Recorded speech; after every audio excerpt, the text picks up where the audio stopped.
So with all of these modern people who are clearly showing these massive and impressive feats of strength, I mean, it would be hard to deny that there is real value to this approach. I mean, everybody's going to have their own desires and their own objectives when it comes to training. But what about people who think that the physical culture approach is just too old school, too unscientific? What could you say to them?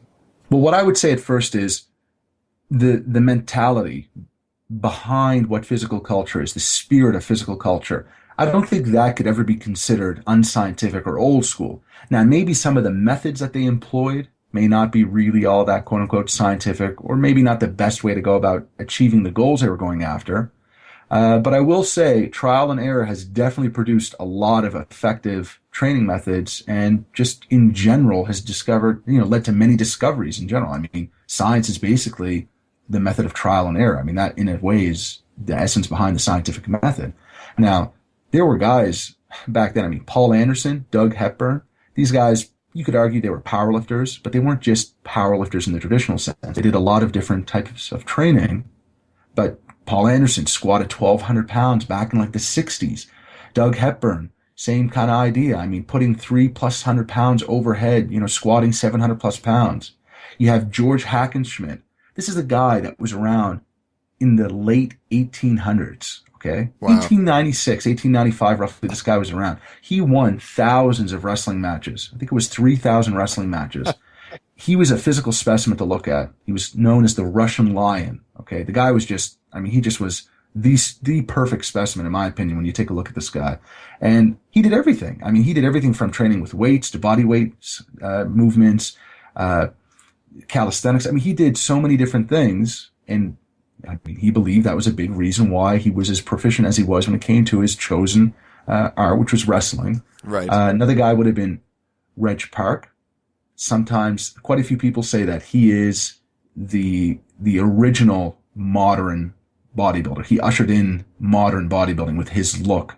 6 foot, roughly, 6'1", 220, 235 pounds.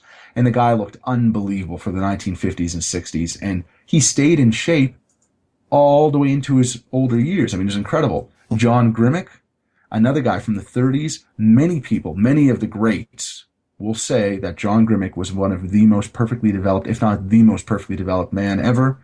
The guy was into Olympic weightlifting. He was into bodybuilding. He was into bodyweight exercises.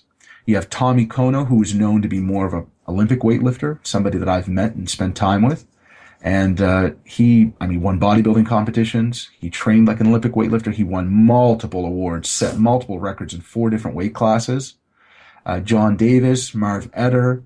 You have, Otto Arco. You have Milo Steinborn, the man who brought flat-footed squatting to the West. Okay. You have, I could literally keep going with these guys, and it's so fascinating when you look into them. Each one of them deserves, in all honesty, their own show almost. I mean, they're just so interesting to see what they've done. Well, and I love hearing your passion for it. Obviously, we do have just a little bit of time left, so I got to cut you off. But do you have any final thoughts you'd like to share with us about physical culture and about how that could influence our training, or any other thoughts? Yeah, I think re-listen to that definition that I'd read off, okay, and really internalize that.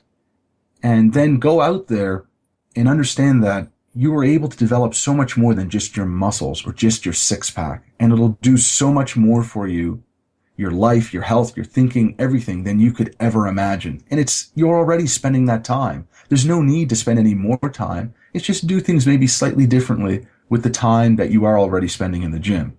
Besides that, again, I have a free report that I put together, and listeners can go to Ray Toulany, that's www.raytoulany.com/instant strength to get that free report, which will really help them with their training.